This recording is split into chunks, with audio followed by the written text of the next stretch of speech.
DreAllDay.com.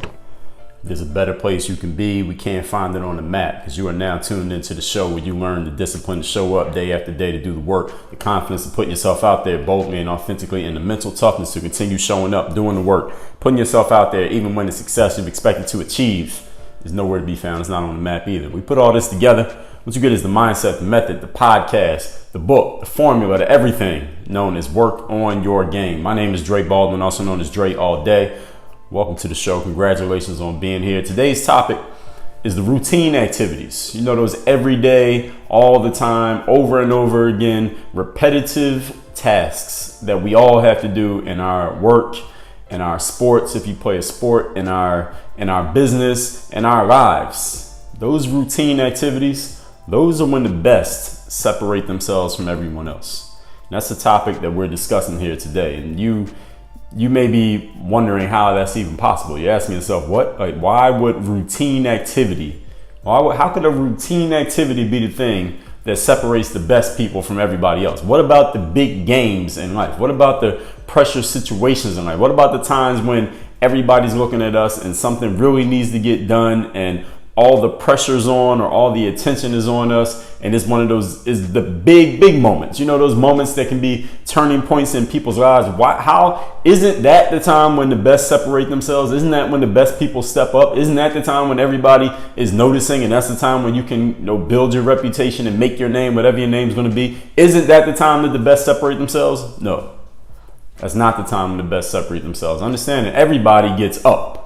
When I say up, I mean everyone gets excited, focused, and at least some level of prepared when they know that a big moment is coming. Or when a big moment hits them and they realize in that moment that they need to do something. Everybody can get activated at that point. Everybody can get at least to some level locked in at that point, even if they haven't been conditioning themselves for it. If you want to know who's really the best, though, you can't watch them in the big moments because everybody's going to give you the best that they got during the big moments. If you want to know who's the best, you got to watch people when there's seemingly very little on the line, when there's seemingly nothing that really matters, when there's just a routine activity, something being done, but it's not a big deal. Nobody's really looking at it. Nobody's really watching. That's when you're going to find out who's who and what's what. And I'll explain exactly why that is and how that is today for you and for the people who you're around, the people who you watch. You want to know who's the best, or you want to know if you're one of the best, or you want to make sure that you're the best. You need to look at the routine activities, not the big moments, not the big games, not the time when everybody's watching and everybody knows it is a big situation. It's the times when nobody's thinking about that. That's when you separate yourself. Let's get right into it. Point number one. Today's topic, once again,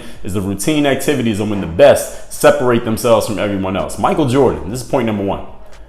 Michael Jordan in 1992, when the United States, let's go back a minute. 1988, the United States lost an international basketball competition for the first time in a long time. They sent a team of college players to, I believe it was Seoul, South Korea in 1988. I believe that's correct. Team of college players, the best college players, over there to play in the Olympic Games, and they lost. I believe they won either the silver or the bronze medal in 1988. They had lost to, I can't remember, it doesn't even matter who they lost to, but they didn't win the gold medal. And to a lot of Americans and to the basketball world, it was like, wow, the overall basketball world outside of the USA is kind of starting to catch up to the Americans. And Americans, we're the ones who started this sport of basketball. And the American Basketball Association, the USA Basketball Association, and of course, including David Stern, who at the time was the commissioner of the NBA before giving way to the current commissioner, Adam Silver. They looked at the situation and said, well, yeah, we lost. And yes, the world is getting better at basketball because we've been kicking their butts for years at basketball. We're the ones who started this game. We brought this game to the world. Yes, we did lose the gold medal in the 1988 Olympics, but let's look at the situation.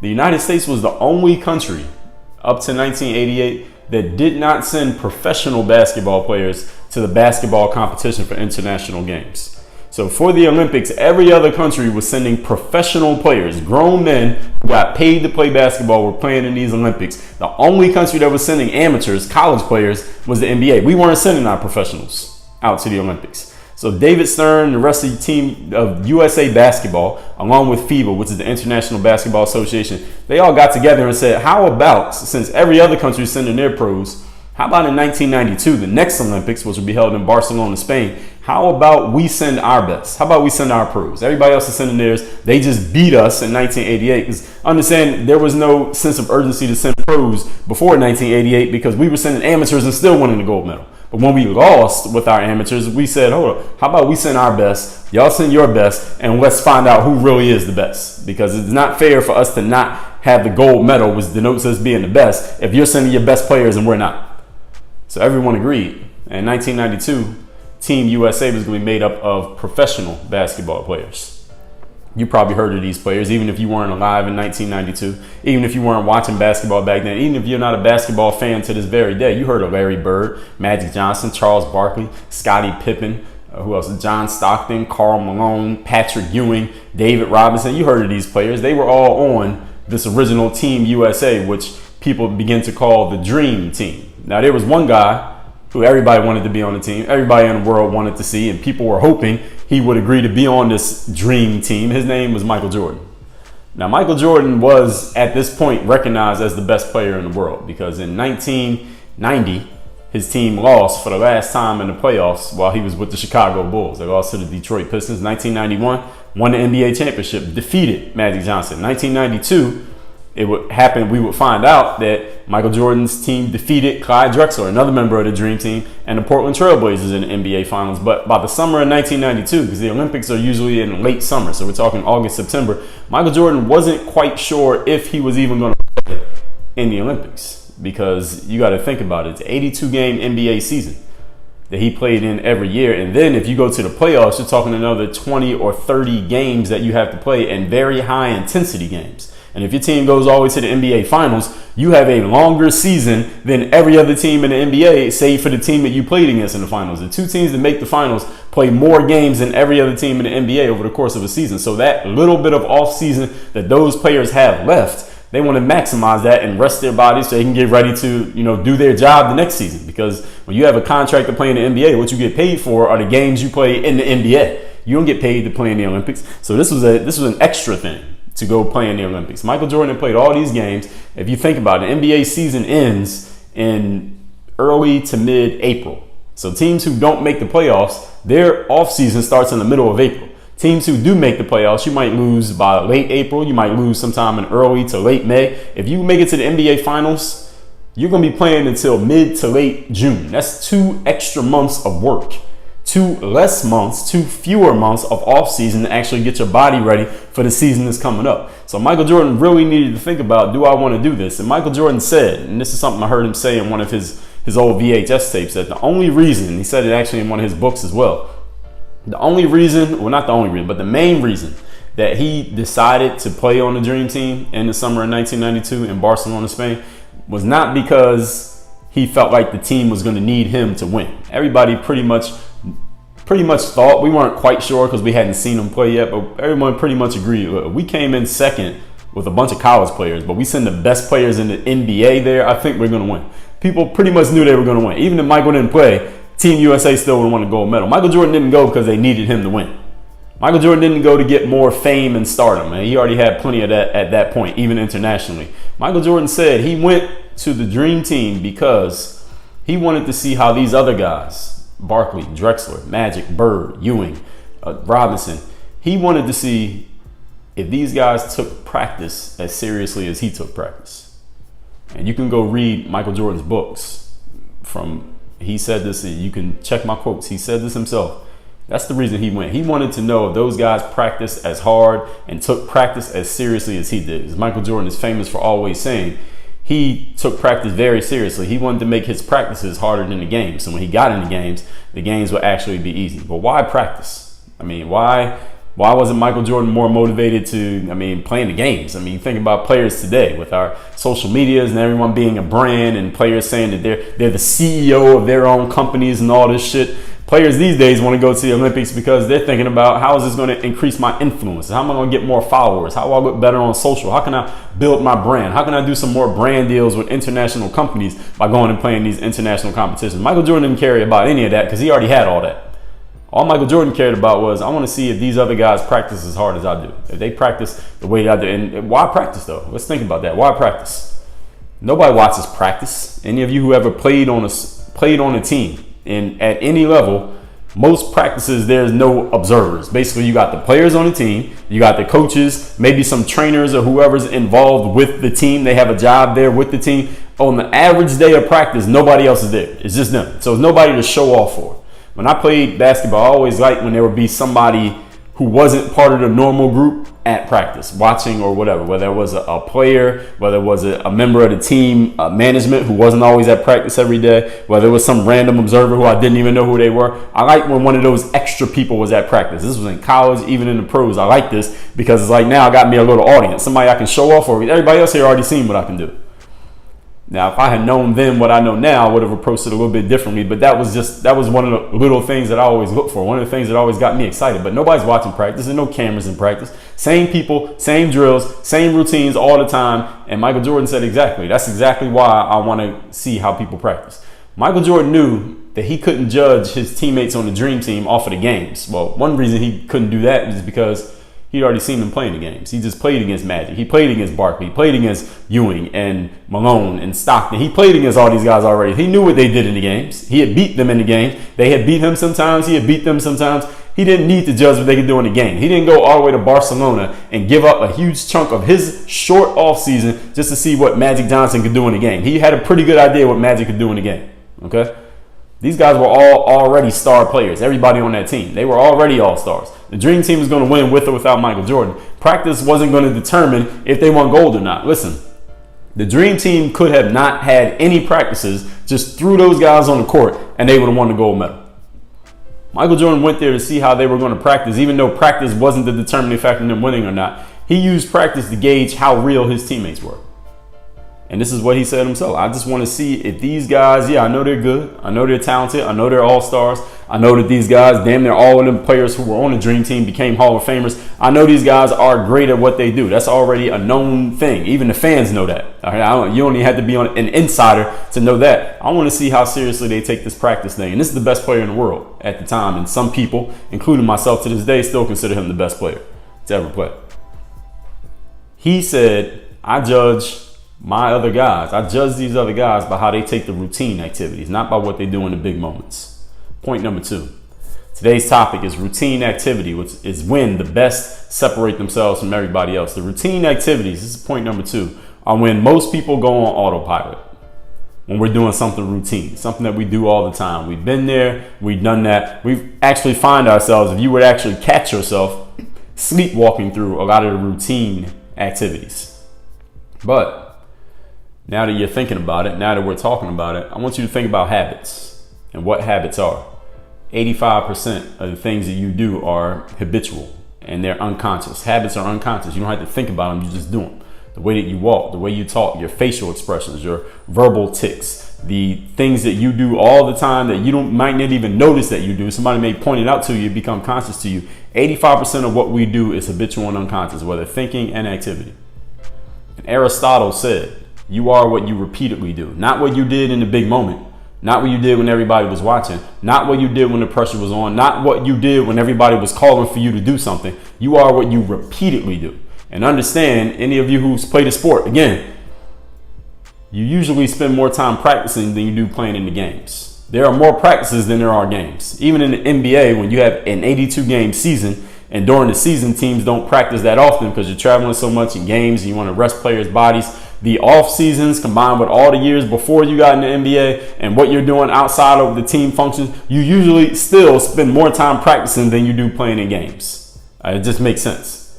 Therefore, since you spend more time practicing than you do playing in games, what you repeatedly do, what you're doing the majority of the time is practicing. So that routine activity, that thing where nobody's watching, there are no cameras, there's no real audience.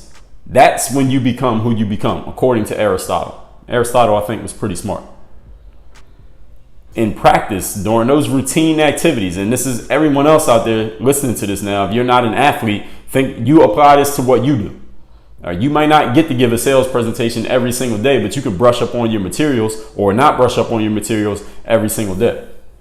Whatever the game is for you, the quote unquote game is for you in your work, the practice activities, the routines, the stuff that you're doing when you're not doing the thing that's being watched and evaluated and judged, That's when you become who you become, because that's when you build your habits, because you spend more time doing that than you spend doing the thing. And these habits, they leak out in ways that you may not even notice, as I just said a couple minutes ago. That's why creating the habit of bringing more focus to the routine activities, this is a discipline. I'm going to say that one more time so you understand what I'm saying. Creating the habit of bringing more focus to the routine activities is a discipline in itself. You may not love doing it. You may not quite enjoy it. You may not always feel like it. Actually, we could change that may not to you will not. You will not love doing it all the time. You will not always feel like it. You will not always enjoy it. There will be times when you're really, really leaning towards not doing it. And those of you who are in some type of space or in some area where there's no accountability, for example, an athlete, during the season, you have practice at 6 o'clock and you know the coach is going to be there and everybody's going to be there, so you can't not show up for practice. But in the off season, and you tell yourself, I'm going to go to the gym at 6 a.m., then I'm going to go again at 2 p.m. There's nobody holding you accountable. It's just you saying that you're going to do it. And it gets to 1:45. Are you going to the gym or are you staying at home? This is the discipline. That's why creating the habit of bringing that focus to the routine activities and having the habit of actually doing the routine activities the way you said you would, this is a discipline in itself. You will not love it. You will not always feel like it. You will not always enjoy it. But it will pay off for you if you can apply it and make yourself stick to it. Point number 3, today's topic is the routine activities is when the best separate themselves from everybody else. Let's get a definition of this word routine since we've been talking about it so much. Definition of routine is a sequence of actions regularly followed, a fixed program. So what does that mean? This is the third day. If you didn't hear my episode on the third day, go to dreallday.com/podcast. Or if you get in my game group, this will be under the discipline category. The third day is any situation, time, period in your life where there's a job to be done. You're not quite excited about doing that job. The newness of it has worn off. The novelty has worn off. There's nothing exciting about it. You would rather not do it, but it's your responsibility to get it done. And you know you're being counted on to get it done. So you got to do it anyway. That's what I call the third day. This right here of creating routines, of separating yourself from the rest during the routine activities, the times when it really doesn't matter if you show up or not to the outside world, but it matters a whole lot to your success in the long run. The same stuff over and over again, the dull, boring activities, your ability to bring it anyway. This is all the third day. And I want you to understand something. The third day is the mark of the professional. The third day is when the professionals separate themselves from the amateurs. I understand that showing up does not mean physically being in the space, because I'm sure many of you right now can think of a time you've been around somebody who physically showed up to the job, but they weren't really at the job. You know what I'm talking about, right?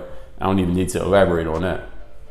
The third day is the mark of the professional, that you show up even when you least feel like it and do the job any damn way.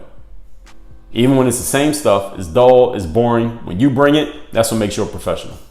This is a requirement of being a pro. Understand that to be a pro, this is not an option. Because again, when you're a professional, it means somebody's paying you, right? Whether that's a client, a customer, a team owner, a coach, a government, a company, whoever, some entity is paying you money when you're a professional. And when they're paying you, they can demand that you bring it. They can demand that you show up. They can demand that you be that good every single time. And if you are incapable of doing so, or you choose not to do so, usually it's just us choosing not to. 99% of the time it's a choice. Okay. So when you're choosing to not bring it, even though it's being demanded of you as a professional, quote unquote, they'll get rid of you if you don't, because there's somebody else who will gladly take your spot. Listen, if you didn't know, I'll tell you right now, if there's money being made in what you do, there's somebody who wants to take your spot and make the money that you're making. There's somebody who can't get their foot in the door right now, and they want to get their feet in the spot that your feet are in right now. They would gladly replace you if you don't want to show up on the third day. Guaranteed. And you might think, well, I'm in a field where anybody could become it if they want to. Well, they want your customers. All right. They want your clients. They want your market share. They want your territory. Whatever you got, if there's money being made, somebody wants that spot. There's somebody scheming on taking your spot right now, and you don't even know who they are. They know who you are, though. And if you're a professional, they're watching you. They are waiting for you to slip up on that third day just so they can take your spot. So if you're a professional, understand that showing up on the routine days for the routine activities, each moment, that's what separates you from the amateurs who can't get in the door. Or that's what keeps those amateurs out of your spot and keeps you in your spot. They may be good enough to do the job, but they just can't get in because people like you won't let yourself slip. But you allow yourself to slip, they'll gladly take your spot quickly too. Let's recap today's topic, which is routine activity when the best separate themselves. Why routine activity though? Why am I saying that the routines are when the best separate themselves? And wouldn't it be the big moments when people separate themselves? No, because everybody gets excited, focused, and prepared when it's a big moment, when they know it's a big moment. If you want to know who's really the best at what they do, watch people when there's seemingly very little on the line. People who show up anyway, those are professionals. Those are the ones who understand this concept of the third day. Point number one, Michael Jordan almost didn't do the Dream Team, but in 1992. The only reason he decided, not the only reason, but the main reason he said he decided to do the Dream Team was because he wanted to see how Magic and Drexler and Bird and everybody else on that team, he wanted to see how seriously they took practice. Do these guys take practice as seriously as I do? Because Michael Jordan, the best player in the world, he gauged how serious other players were, not by what they did in the games, but by what they did in practice. So you need to think about what that means for you. And point number two, routine activities are when most people go on autopilot. They've been there, they've done that. We sleepwalk through what we're doing, but understand habits. Aristotle said you are what you repeatedly do. We spend more time practicing than we do playing in games most of the time. I told you all, when I was playing basketball, I had a ratio of minimum 10 practices to every one game. Minimum 10 practices to every one game. I said that twice. If you don't have that, then you probably aren't practicing as much as you need to be, and your game is not as sharp as it could be. So you need to figure out a way to make your schedule work for that. Those habits that you develop and those routine activities, they leak out of you in ways that you may not even notice, but somebody else may notice. That's why creating the habit of bringing more focus to routine activities is a discipline within itself. A discipline meaning you may not love it, you may not enjoy it. There will be times you don't feel like it. There will be times you'd rather not do it. But if you can apply that discipline and make it real for you and keep it consistent, it will pay off for you in the long run. Point number three, what is a routine? Definition is a sequence of actions regularly followed a fixed program. This is the third day. Same stuff over and over again, dull, boring activities, and your ability to bring it anyway is what makes you the professional. It is a requirement of being a professional to bring it every single time, even during a routine task, especially during a routine task, because when they're paying you, they can demand that you bring it and they can fire you if you don't bring it. Now, I want to tell you that everything I'm talking about here, about this discipline, about this mindset of showing up every day and keeping yourself showing up, how can you do this? What are some systems, some processes, for some strategies for actually applying this third day mentality and being this professional? Number one, I've covered this in an episode on the third day. Go to dreallday.com/podcast. Number two, in my book, Work on Your Game, using the pro athlete mindset to dominate in business, sports, and life, there's an entire chapter on. It's called The Third Day and Beyond. It is all about this mindset of discipline. And number three, in the game group membership, which I've told you about, you can see the full details at dreallday.com/membership. In the personal development section, we talk about discipline. There are deep dives on it. There are master classes on discipline, a bunch of guides and strategies on discipline that are structured and strategic for you to get your discipline up, for you to master that third day and be the professional you see yourself being, or to make sure you stay being the professional you already are at this point. Work on your game. dreallday.com. Nobody out there needs more information. What you need these days is a strategy, frameworks, processes, how to actually take all the information that's out there, all the knowledge and content that's out there, make sense of it, and actually produce a result, a tangible result. That's why I created the Game Group. It is my membership site where you will get tangible results for specific areas: business, personal development, basketball skill, and professional basketball. Choose your area of focus, and we have targeted, specified outcomes every single month, along with live trainings, your ability to contact me, have your work critiqued by me, and a whole lot of other stuff. The link and all the information is down in the description at dreallday.com/membership. Get in the Game Group if you're ready to get some results and not just a whole bunch of information. Let's do it. Work on your game.